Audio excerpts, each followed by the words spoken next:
Olá, meus amigos, boa noite. É um prazer recebê-los aqui essa noite no mais um programa Cidades Inteligentes e Soluções.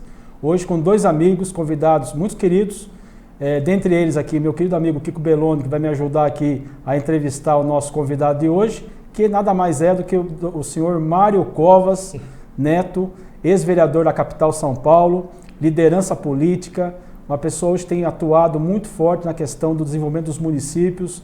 Em relação às cidades inteligentes, tem muita novidade. Mário, muito obrigado pela sua presença, é uma honra em recebê-lo. Fica à vontade para falar um oi para a galera aí. Muito obrigado, eu que agradeço aqui a oportunidade de estar conversando com vocês. Aqui eu estou ao lado de dois amigos, já de muitos anos aqui, a gente já se conhece. E é um prazer hoje ter a oportunidade de falar sobre um tema do qual eu tenho me debruçado nos últimos 3 anos, pelo menos, apresentando soluções e ideias para que os municípios, especialmente as cidades, municípios, possam não só se atualizar do ponto de vista de inteligência, de tecnologia, mas também de aferir novas receitas ou diminuir suas despesas, que são dois também fatores super importantes para o município poder ter mais tempo e dinheiro para desenvolver as políticas das quais ele está vocacionado.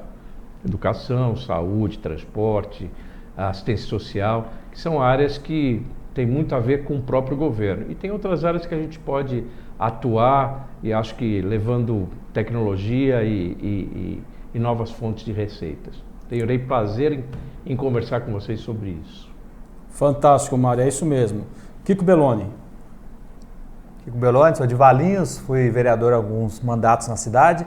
Estou coordenador da Frente Parlamentar, estamos aqui com o Cristiano, nosso presidente, e também o Mário Covas Neto, o Zusa, como é conhecido, amigo, e que foi vereador também, secretário municipal e me lembro daquele momento ímpar, como foi candidato ao Senado, que o Senado acho que merecia uma pessoa dessa gama, né? Que ia valorizar muito o nosso Brasil, até porque o nome já diz tudo, né? O que o pai fez, o que ele fez, o que desenvolveram e o que serviram para a população. Então, eu acho que faz muita falta a sua presença, não só como vereador, mas principalmente no cenário maior, no nosso Brasil, com esse nome, tanto peso e tanta força e de tanta sabedoria. Mário Covas.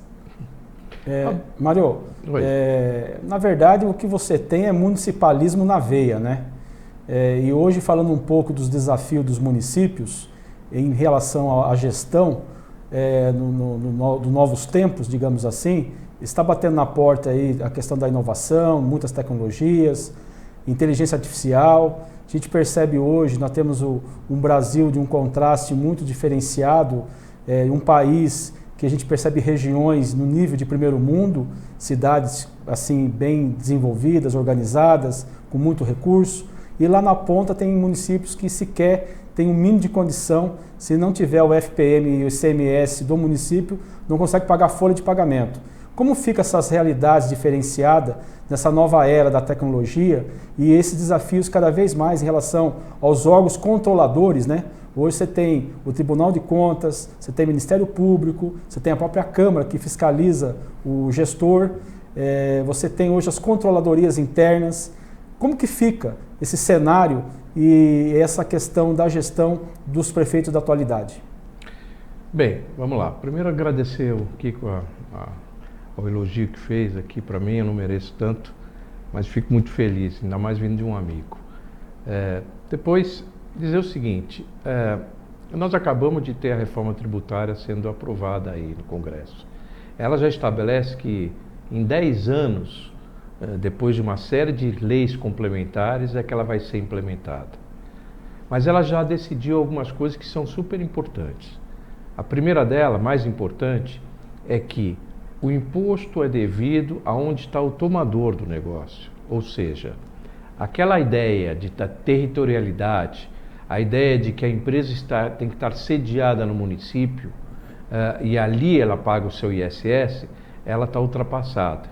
Hoje, com a tecnologia que tem, com as redes sociais e com todas as formas de pagamento feito eletronicamente, não tem mais a necessidade das empresas estarem localizadas aqui, ou no município. Ela pode estar localizada em qualquer lugar do mundo e transacionando no seu município. Por isso, o legislador, sabiamente, já estabeleceu o seguinte: o que importa é onde foi feita a transação. Isso é muito importante para os municípios, especialmente aqueles municípios que são consumidores, mas que não têm uma capacidade de um parque de indústrias e de empresas com seu centro de distribuição de logística na sua cidade. Então ele acaba consumindo, pagando, o cidadão que mora naquela cidade acaba consumindo alguma coisa, pagando o imposto e que na verdade está indo para o município vizinho e não para aquele município. Essa questão, Mário, de tempos atrás, era muito a questão do ISS, né, do ISS cobrado, Imposto sobre Serviço. Tinha várias ações contra bancos, por exemplo, que faziam operação de créditos, de financiamentos, e eles recolhiam o valor do imposto na cidade onde eles tinham a matriz, digamos assim. Isso. E aonde era feita a operação financeira, não recebia esse valor. Então, a reforma tributária ela veio corrigir essa questão e depois, por outro lado, vai estimular muito a questão do turismo, né? As cidades onde recebe muito turista, muito movimento de pessoas, que vai ter muita entrada de recurso. É isso, Mário? Mas assim, veja, ainda que você corrija isso, ainda tem um agravante. Quando você tem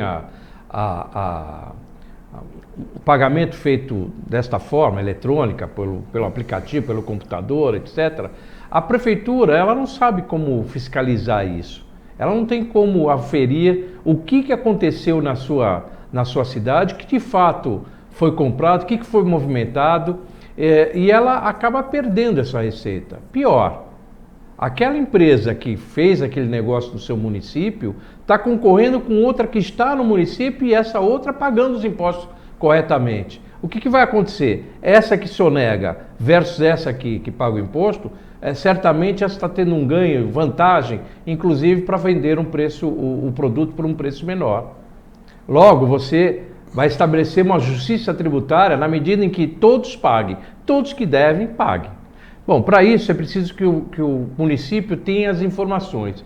Existem soluções tecnológicas para isso, já existe não aplicativos, sistemas que podem controlar não só as atividades econômicas feitas por essa economia chamada economia digital na sua própria cidade e a partir daí cobrar dessas empresas o pagamento do tributo devido. Isso já dá para fazer independentemente da reforma tributária. E com a possibilidade, inclusive, de você andar 5 anos para trás, que isso a legislação permite, e cobrar aquilo que não foi recolhido nesses 5 últimos anos.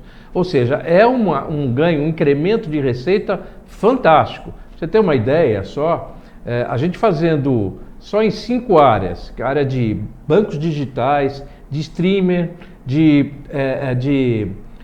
entrega de produtos, de transporte de passageiros e mais uma quinta área que eu não me lembro qual isso chega a dar algo como 20% do orçamento a mais por ano. Ou seja, em 5 anos você tem um orçamento a mais. Isso fazendo uma conta bem por baixo. Pode ser muito mais do que isso. E é dinheiro novo, é dinheiro que você não está aumentando impostos para receber, é dinheiro que você vai ter a partir do momento em que você seja capaz de cobrar de quem deve. Já está na lei. Eficiência em governança, né, Mário? É isso aí. Porque o que acontece, quando o gestor ele não antena essa questão do controle da receita, de arrecadação, aonde ele não vai buscar essa perda que ele acaba tendo, até por falta de ferramentas, né? E muitas vezes as ferramentas já estão disponíveis, ele já tem condição de viabilizar, mas ainda existe aquela cultura de resistência, de ainda fazer na ponta do lápis, caderneta. Por que eu estou falando isso, gente? Porque o São Paulo, que é o estado mais rico da federação, É o estado mais desenvolvido, é um estado mais forte economicamente falando. Nós temos hoje mais ou menos aí 70% dos municípios que são municípios de 50 mil habitantes abaixo. E que muitos deles ainda é bem estilo daquelas gestões assim bem antigas, bem tradicionais, que o prefeito ainda faz a coisa meio do jeitão dele. E aí muitos gestores ficam aí totalmente com improbidade, tem aí penalidades, tem rejeição de contas, tem apontamentos, porque não está antenado com a nova realidade da gestão tecnológica que está batendo na porta, né, Mário?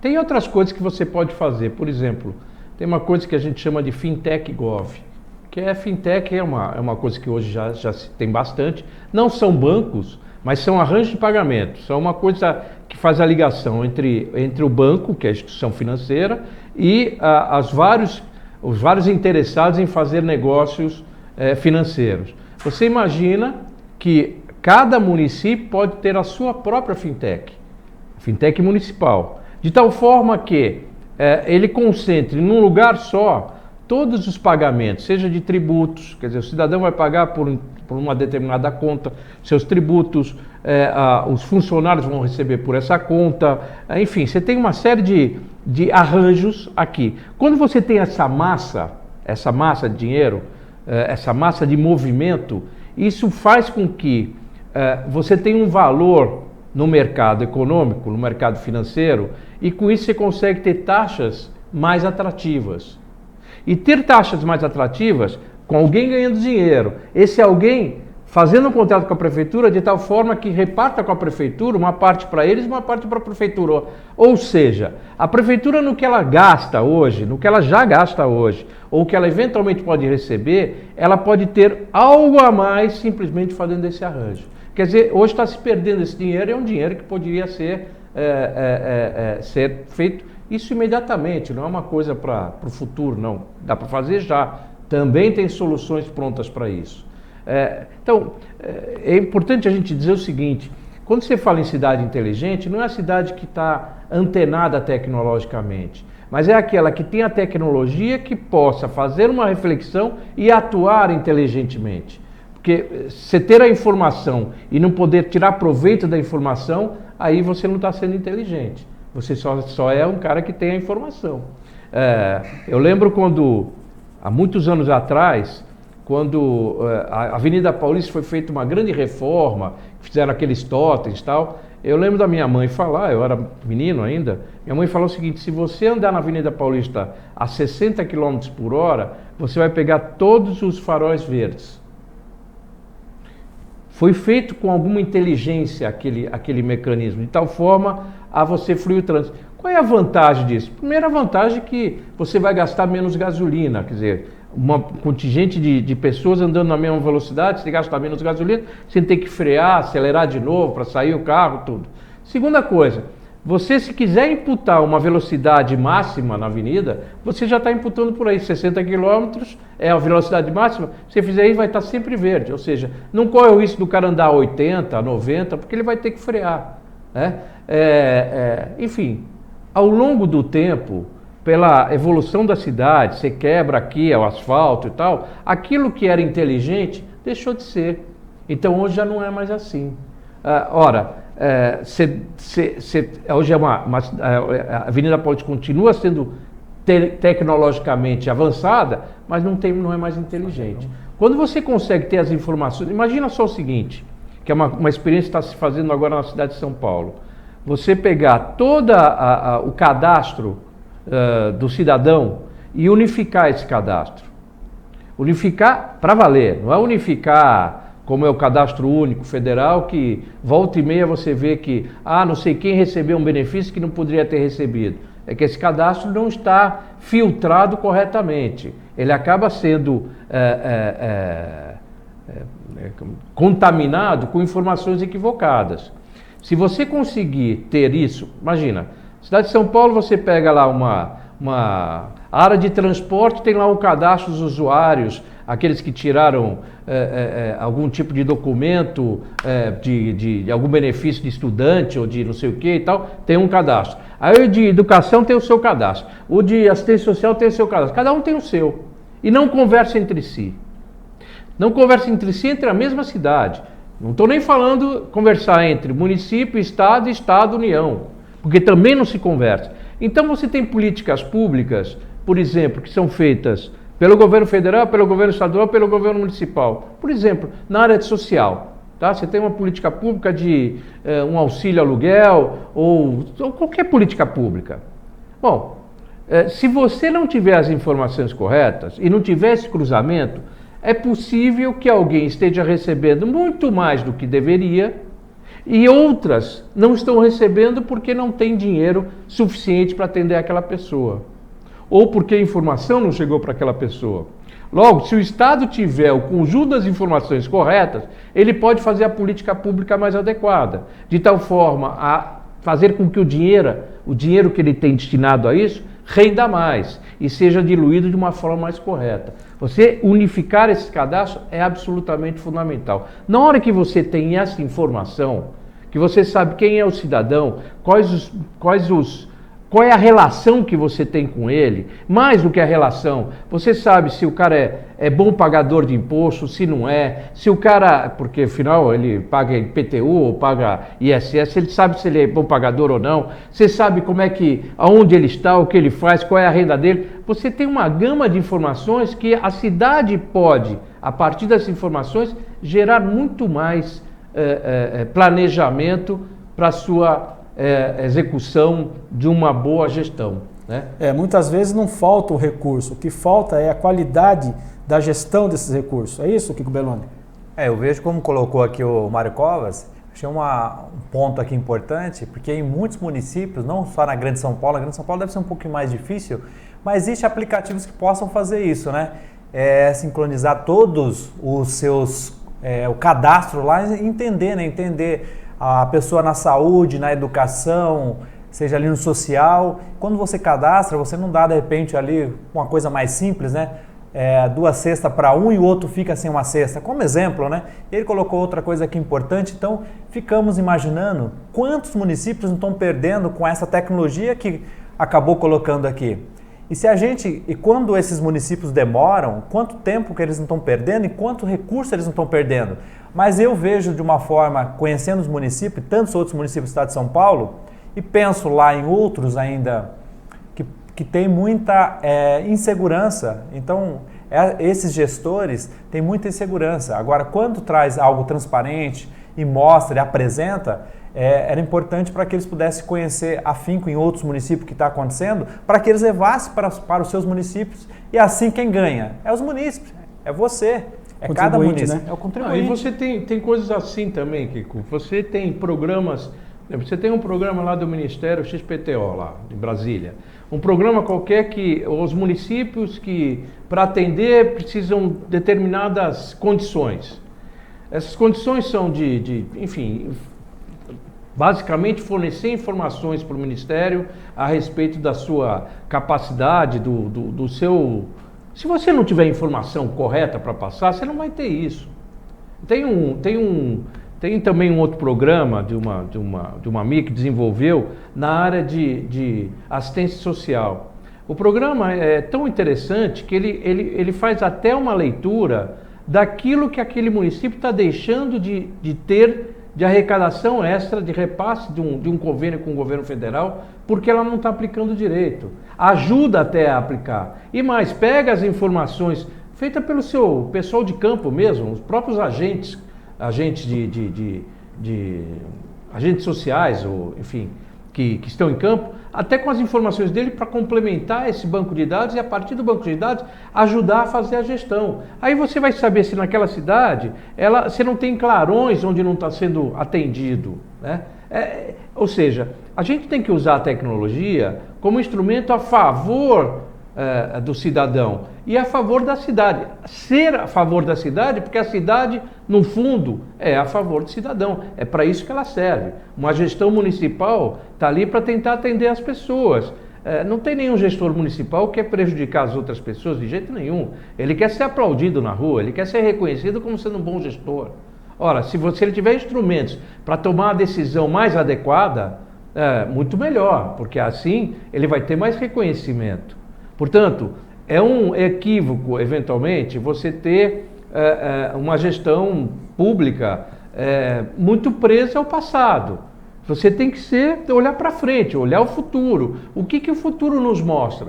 Nós temos situações, gente, eu tenho um programa, um podcast que só fala desse assunto. Nós entrevistamos gente aí com assuntos de tecnologia, coisa assim que não dá para acreditar nos dias de hoje que seja real. Aqui nós estamos numa TV que passa os Jetsons, tá certo? De madrugada, passa o Jetson, desenho daquele que tinha lá um foguetinho que ele andava para lá e para cá. Essa é uma coisa que daqui a 3, 4 anos nós vamos ver na rua. Gente, nós vamos ver nas cidades. Nós vamos ver esse tipo de transporte de passageiro, um transporte por drone. E por drone sem, que está a discussão agora, pilotado ou não. E eu não estou falando de uma coisa, não é de futuro não, é de agora. Tem uma empresa subsidiária da Embraer que já tem 3.000 encomendas para isso. E para ser entregue em 2026. Então é agora. Se as cidades não se prepararem para isso, você imagina a loucura que você vai ter de tráfego aéreo na cidade. Você tem que desenvolver, você tem que estipular por onde porque são veículos que pousam, aterrissam e levantam voo na vertical. Então, aonde vai ser? Vai usar o mesmo heliponto de helicóptero ou não? Vai ter um lugar específico? Vai usar paraquedas ou não? Em que altura que ele pode transitar? Ele vai numa linha reta ou pode ir direto? Essas coisas todas ainda estão para ser discutidas. E eu estou falando de algo que vai estar funcionando daqui a 3 anos.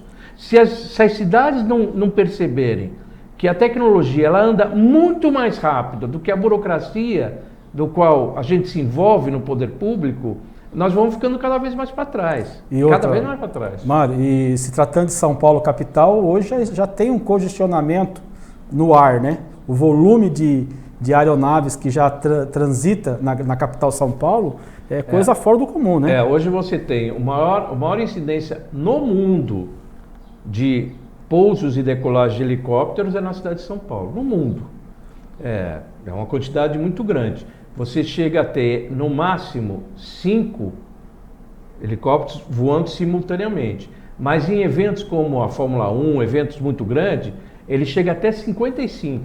Meu Deus. Só que quando você vai falar nesse tipo de transporte que eu estou falando, a quantidade é muito maior. E aí você faz o seguinte, bom, você tem o dronezinho, aquele que a gente vê que ele anda até determinada altura. Aí você tem o helicóptero que anda numa altura, os aviões andam em outra altura. Aonde vai andar este? Como é que você vai ter regras aí? Como é que uma vai conversar com o outro para não bater no ar? Sabe, você tem desafio, né? Muitos desafios. Agora, é o tal negócio. Nós não estamos falando do futuro, nós estamos falando do quase presente. Então, é preciso que a gente não tenha medo. O gestor público, ele tem que ser um pouco mais audacioso, ele tem que ser um pouco mais atrevido, ele tem que ser pioneiro em algumas coisas. Mário, uma coisa que eu queria ouvir da sua parte, você é um homem que já tem uma vivência, uma experiência, principalmente na área pública, teve ali em casa uma referência a nível de Brasil aí, nosso saudoso, querido governador Mário Covas, que também deu sua contribuição enorme para o Brasil, para o estado de São Paulo. Voltando no aspecto gestor e deixando um pouco de lado essa questão da tecnologia, os nossos gestores, principalmente os agentes políticos, você acha que eles estão preparados para essa nova realidade? Isso é uma questão. A outra questão, como legislador, seja no Senado, seja no Congresso, não está na hora do parlamento discutir, flexibilizar a gestão pública no sentido da terceirização, para que não se desperdice tanto recurso.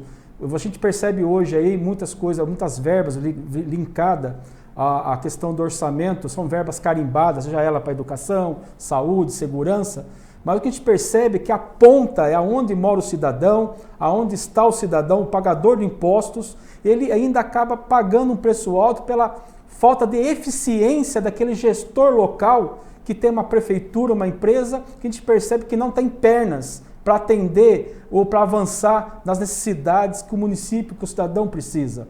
Não está na hora de ter uma mudança, Mário, de 360 graus de nível de visão, de olhar e de descentralização e tipo colocar realmente uma forma, um jeito para que a coisa possa andar mais rápido? Só um adendo para complementar a sua pergunta para o Zusa.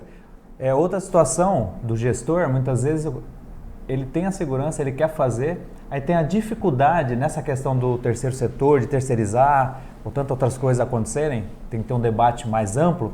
É importante porque falar em tecnologia, inovação, há uma dificuldade para algumas pessoas. Então, em alguns ambientes fica difícil também de implementar. Então, se você terceirizar, e hoje analisando todo um contexto de cidades, você analisa que tem muitas cidades que têm agora uma secretaria de inovação, tecnologia e inovação que não tinha antigamente. E tem tantos outros municípios que não tem.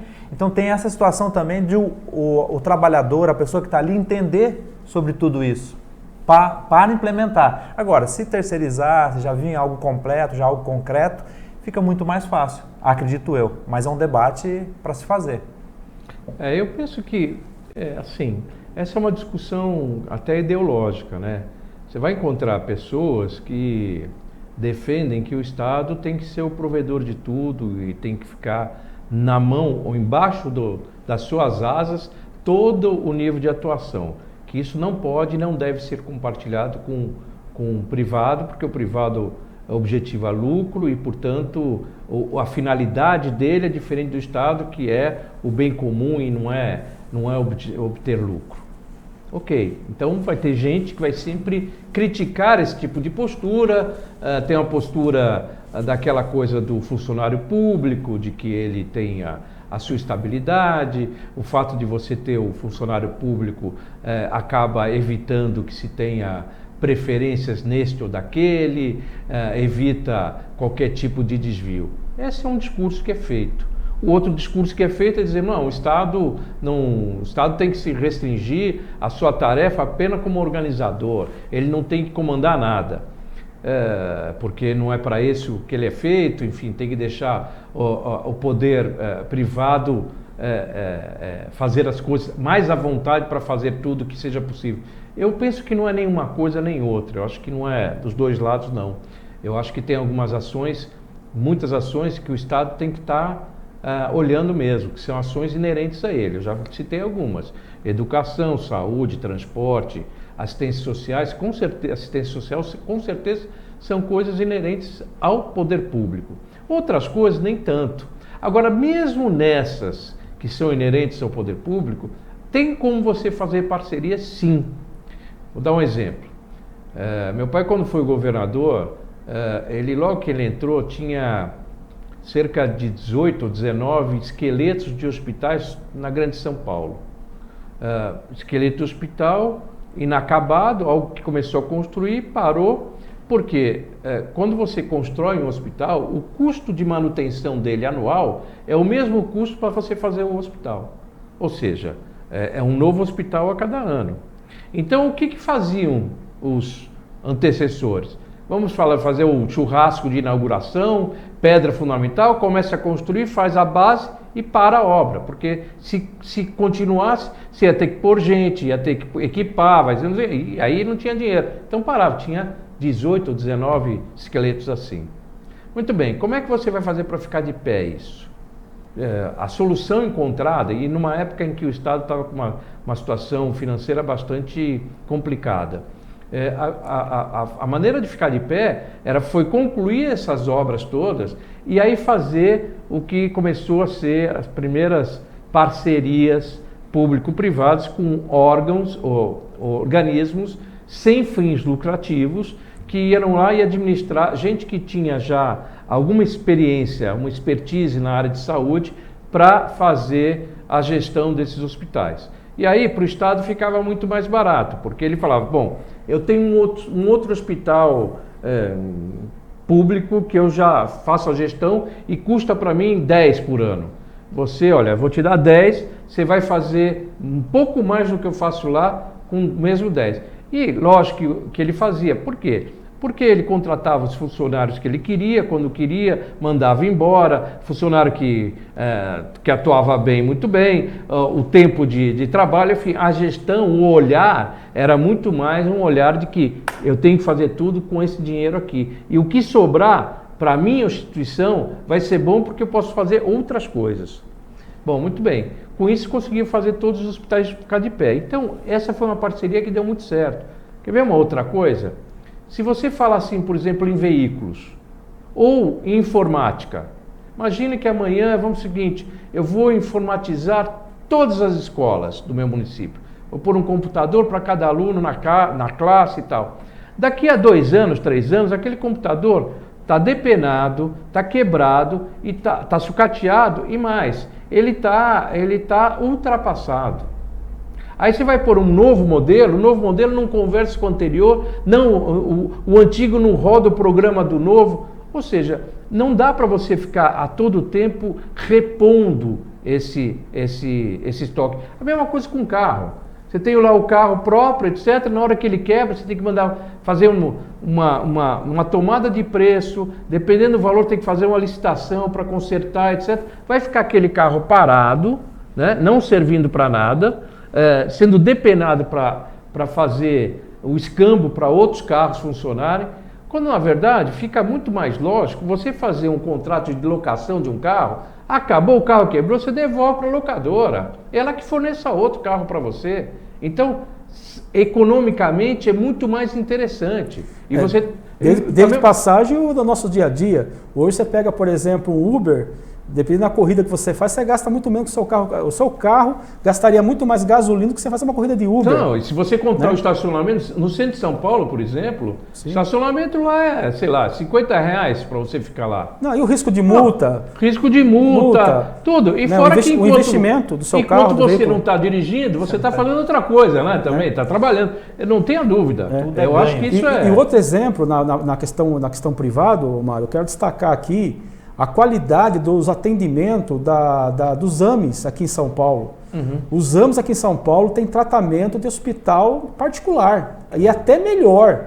Eu posso citar aqui o AME de Atibaia, o de Jundiaí, o de Campinas. Eu tive pessoalmente passando por consulta, por exames.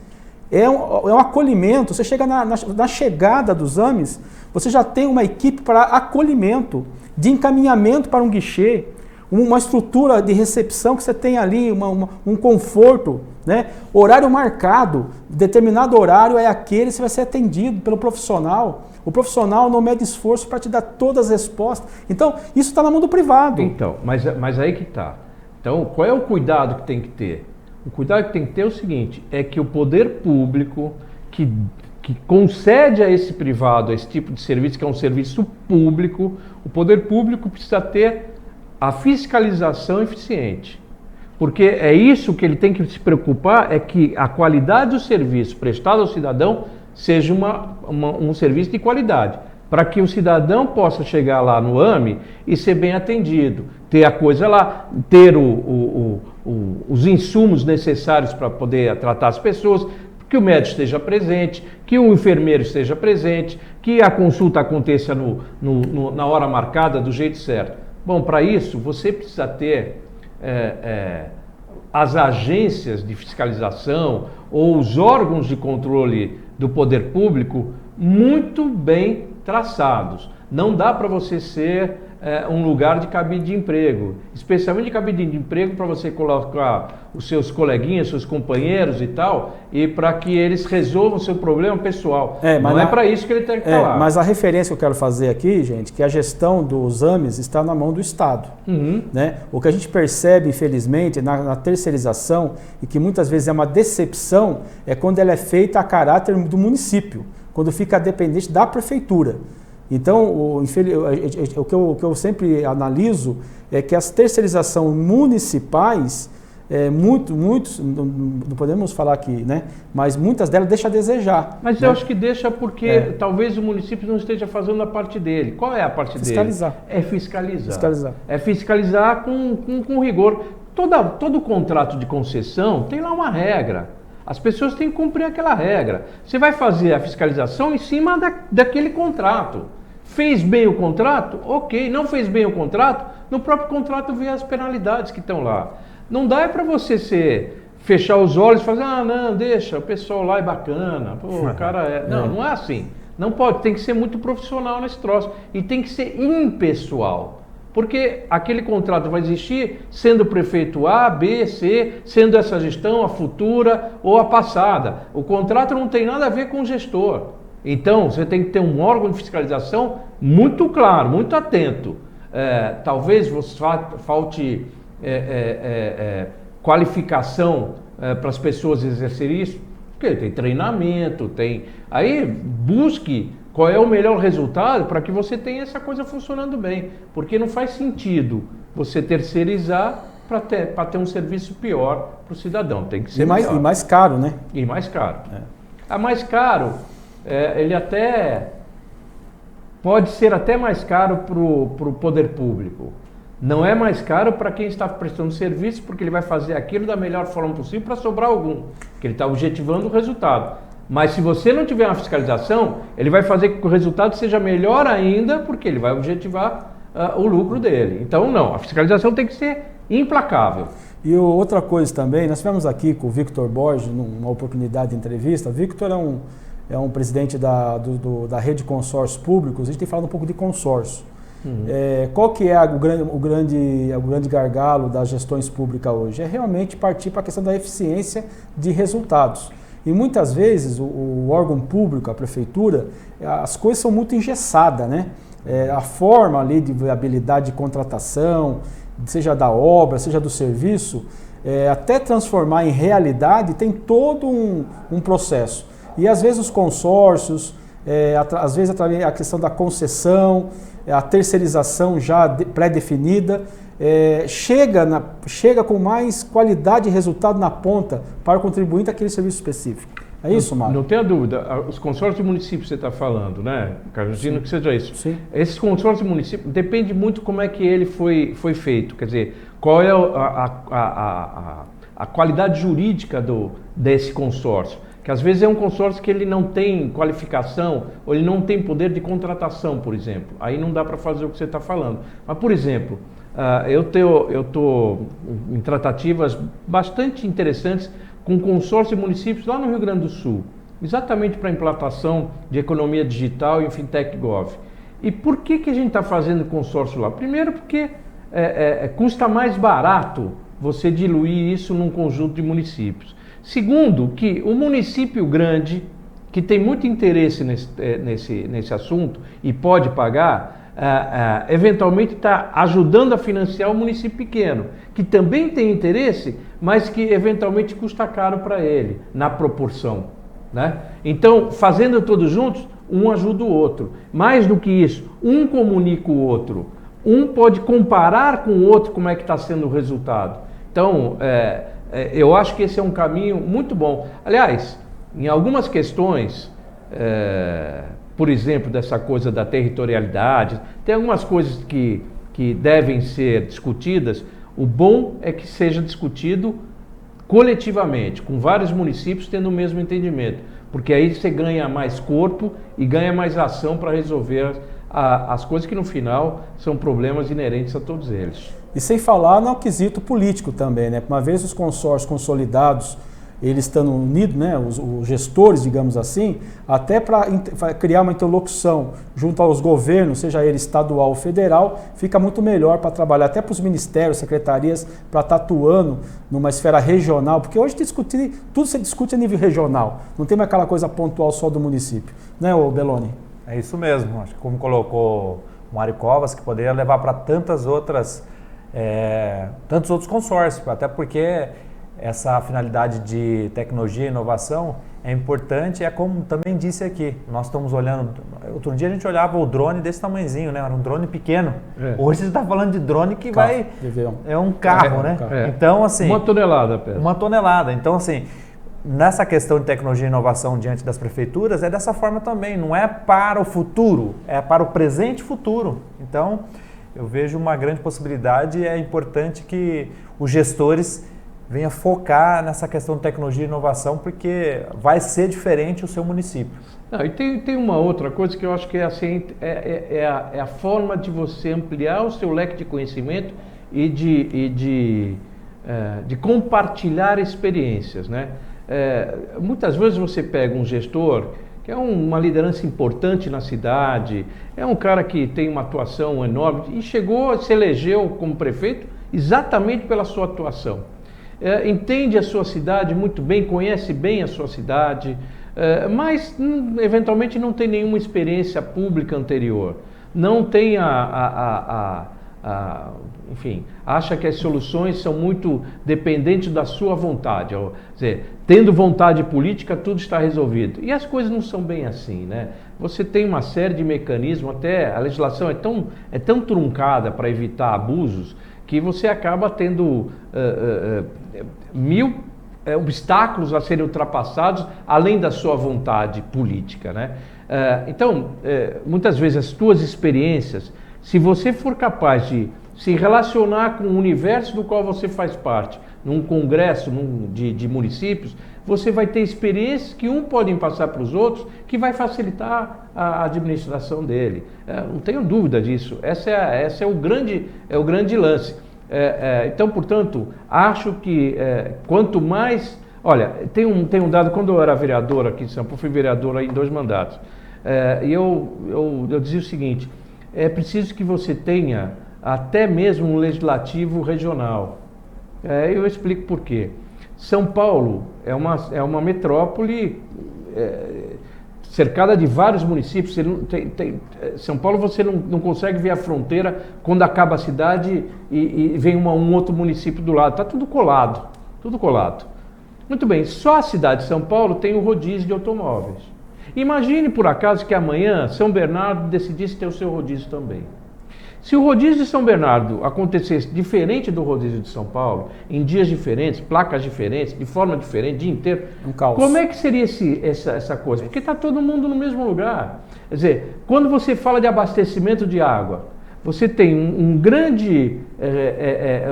uma grande cidade ou uma grande massa de pessoas que tomam água, e você tem municípios que são aqueles, não é o produtor de água, mas aqueles reservatórios de água.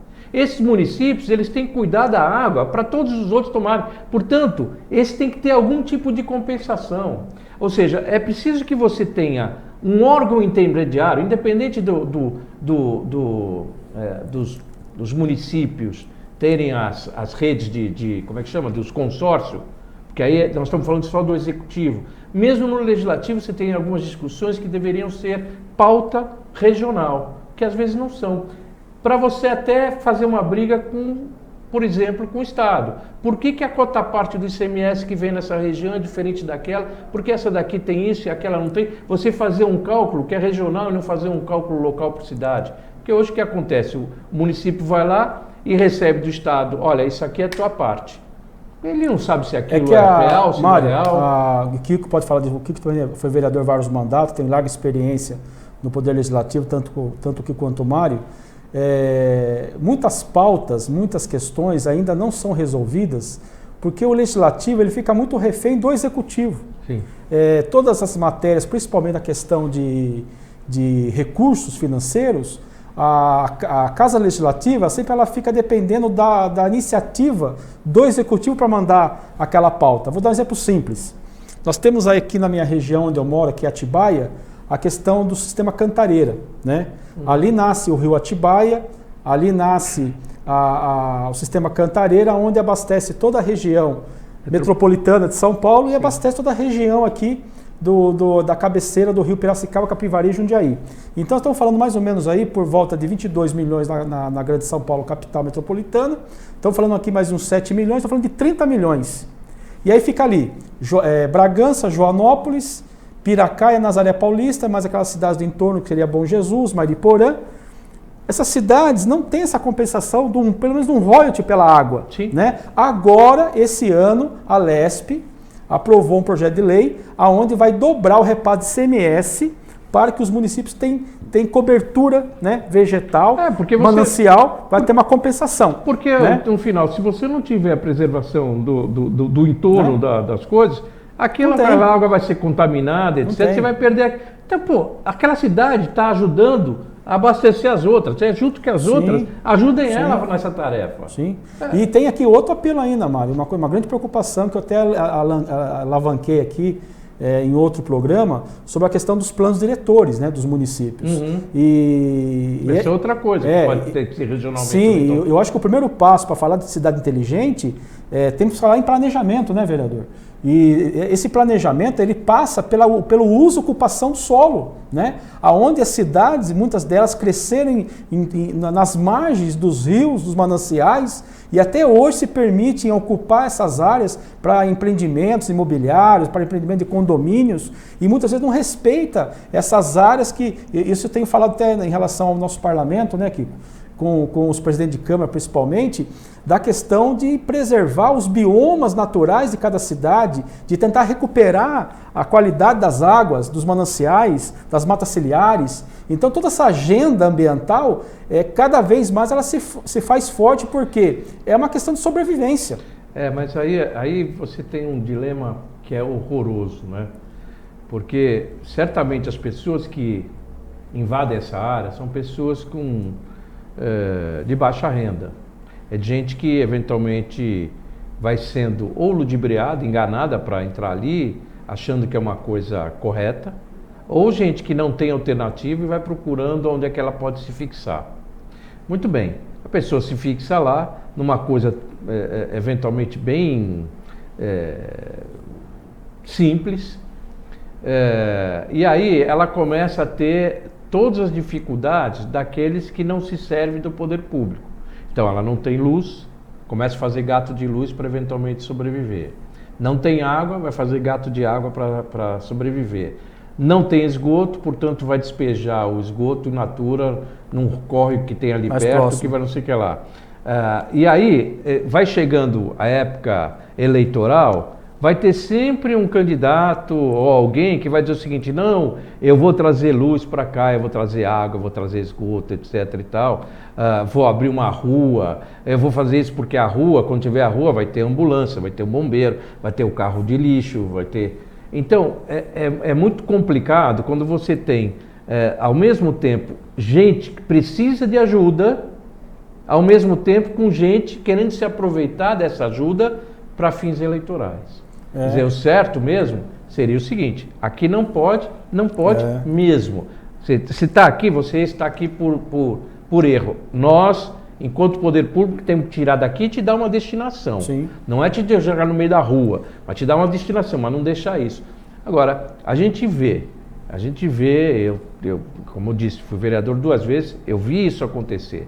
Há um certo até uma conivência, para não dizer coisa pior, entre alguns membros políticos com essa situação toda, que às vezes até fomentam aquela invasão mesmo, porque acham que aquele é um caminho correto do ponto de vista da luta política, e quando na verdade você está levando uma degradação ambiental. Agora, no caso dessas regiões hoje, onde estão esses mananciais de água, não é nem a questão da ocupação do sem-teto, digamos assim, é a ocupação de empreendimentos mesmo chique, de alto padrão. Mas empreendimento chique de alto padrão, em algum momento, ele teve a aprovação, seja do executivo, sim, ou seja do legislativo. Sim. Ou seja, se o executivo aceitou aquilo, ele está sendo, é o que eu falei, está sendo sim, conivente com aquela ação. Se o legislativo aceitou, também está sendo conivente.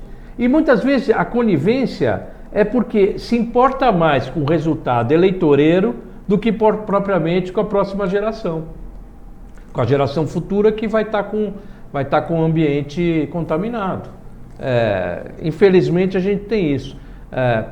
Por isso que é tão difícil você fazer as coisas. As leis estão sendo criadas para você evitar esse tipo de problema, mas vão criando uma série de empecilhos. Quer dizer, você tem hoje, você é um prefeito, você tem, além da oposição, que certamente tem lá, e a visão da oposição exatamente é te fiscalizar, você tem oposição, você tem Ministério Público, você tem Tribunal de Contas, você tem a imprensa, você tem uma série de mecanismos que vai estar te vigiando, e mais que vigiando, te colocando casca de banana para você escorregar mesmo, né? Às vezes você está indo no caminho certo, mas o cara jogou uma casca de banana porque faz parte do jogo político isso. Agora, se além disso você está conivente com uma prática equivocada, então, meu amigo, aí o cidadão não tem a quem apelar. Não, eu acho que por isso que a gente tem que ter sempre no processo eleitoral, você que está nos ouvindo aqui, acompanhe, veja quem é quem, acompanhe, vote bem, escolha para você votar bem. E se por acaso esse sujeito for eleito, acompanhe para ver se ele está fazendo exatamente o que ele se comprometeu com você ou se ele não está fazendo. Porque a democracia tem essa vantagem. Daqui a 4 anos, se ele não foi bem, você escolhe outro. Se ele foi bem, você reafirma. Agora, se você não ligar, achar que é todo mundo igual, que nada serve, está tudo uma porcaria, eu posso te garantir, alguém que gosta, ao contrário de você, alguém que gosta de política é que vai estar exercendo. E quando ele vai estar exercendo, ele vai estar exercendo inclusive em seu nome. É isso aí, é essa a realidade. Bem, gente, estamos aqui, convidado Mário Covas Neto, grande amigo, parceiro da Frente Parlamentar de Defesa dos Municípios, nosso coordenador político Kiko Belloni. E eu quero aqui chamar agora um vídeo, um pouco desse trabalho, levando às cidades aí a proposta da inovação, da transformação tecnológica. E nós tivemos aí um grande lançamento já há uns 2 anos, lá na Facem Sorocaba. Vamos relembrar esse vídeo aí da Frente Parlamentar de Defesa dos Municípios.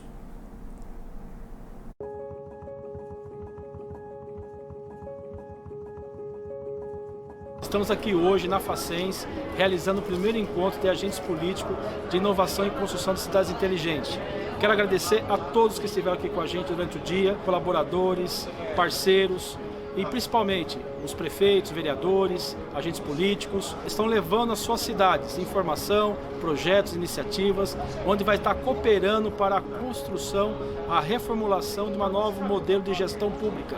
Passando aqui para agradecer ao Cristiano e à Frente Parlamentar dos Municípios pelo excelente evento. Foi um prazer recebê-los aqui na nossa casa e nós estamos à disposição de todos vocês. Muito obrigado. Muitas coisas boas, tecnológicas, de inovação, tantas pessoas aqui contribuíram, né, apresentando a sua tecnologia, apresentando seus projetos e assim pôde, né, trazer de encontro com aquilo que muitos políticos, muitos prefeitos, vereadores e tantos outros necessitam em sua cidade, assim servindo a população. Esse encontro reúne aí o melhor da nossa inteligência, da nossa capacidade de solução. Esse que é o momento de a gente nos reorganizarmos. Eu costumo dizer que a rede do bem precisa se organizar, porque fazer o bem faz bem. Então nós precisamos realmente reunir todas essas potencialidades nesse momento de retomada do país.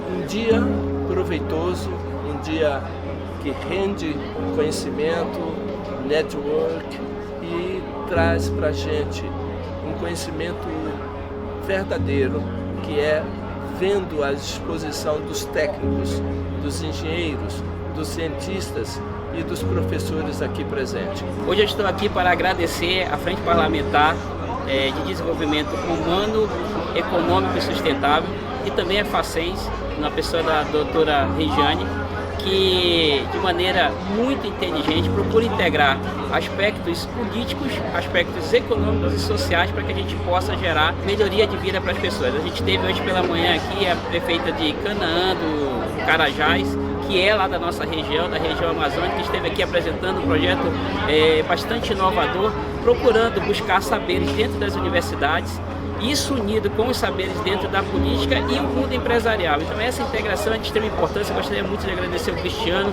que nos deu a oportunidade de estarmos aqui para conversar sobre temas tão importantes que vão no futuro melhorar a vida das pessoas. Agradecemos a todos e convidamos que no futuro você também possa fazer parte dos futuros eventos da Frente Parlamentar de Desenvolvimento Humano, Econômico e Sustentável.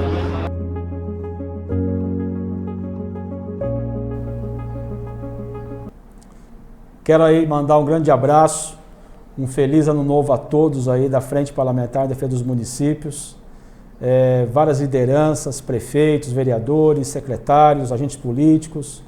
Tenho certeza que para 2024 nós vamos estar com toda a força, todo vapor aí para melhorar mais ainda essa questão da organização regional e da gente estar alinhando realmente as necessidades, as prioridades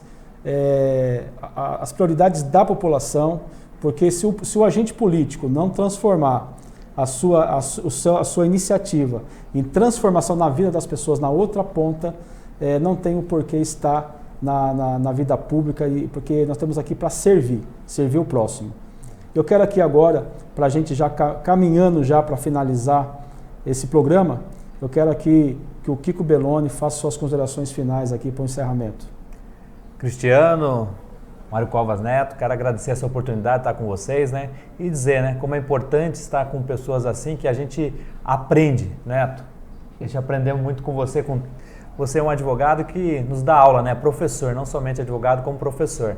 Então que essa nova tecnologia que está em suas mãos, que já está disponíveis para as prefeituras, que venha a acontecer, que venha a se tornar realidade, para que assim a população lá na ponta, como disse o Cristiano, possa obter facilidades e oportunidades e recursos assim para os municípios. Então, quero desejar também a todos aqui, né, boas festas e um próspero ano novo e que tenha realizações e muita saúde. Muito obrigado por essa oportunidade.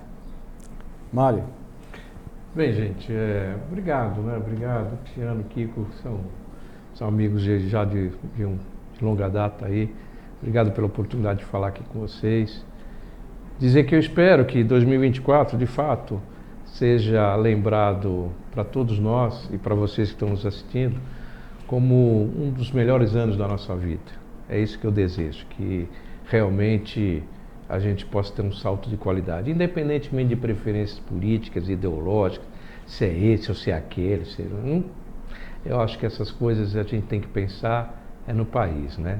Quanto melhor, quanto mais avançar o país, o estado, os municípios, melhor.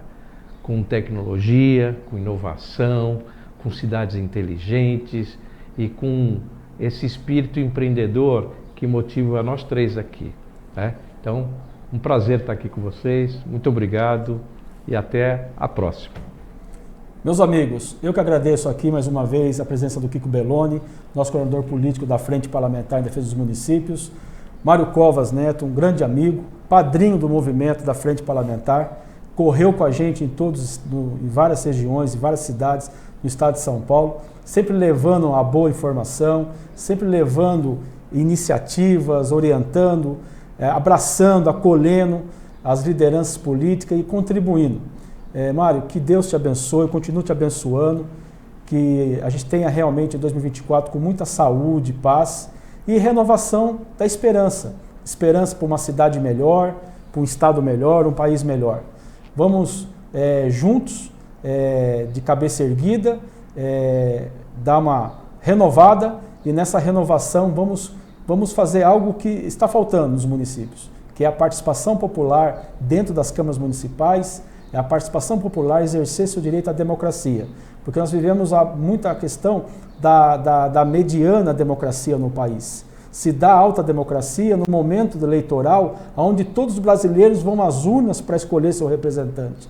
Após o momento eleitoral, o cidadão às vezes nem lembra para quem votou, e muito menos frequenta a Casa Legislativa, muito menos acompanha o trabalho do seu representante legislativo ou do seu prefeito eleito. Então vamos tentar refletir nessa mensagem, que a gente possamos mudar a nossa postura, e não uma postura de só cobrar, mas de fazer sugestão, de incentivar esse agente político a trabalhar melhor para todos nós. Então fica aqui um grande abraço, um ótimo 2024, e muita saúde e paz para todos, boas festas e até a próxima, se Deus quiser.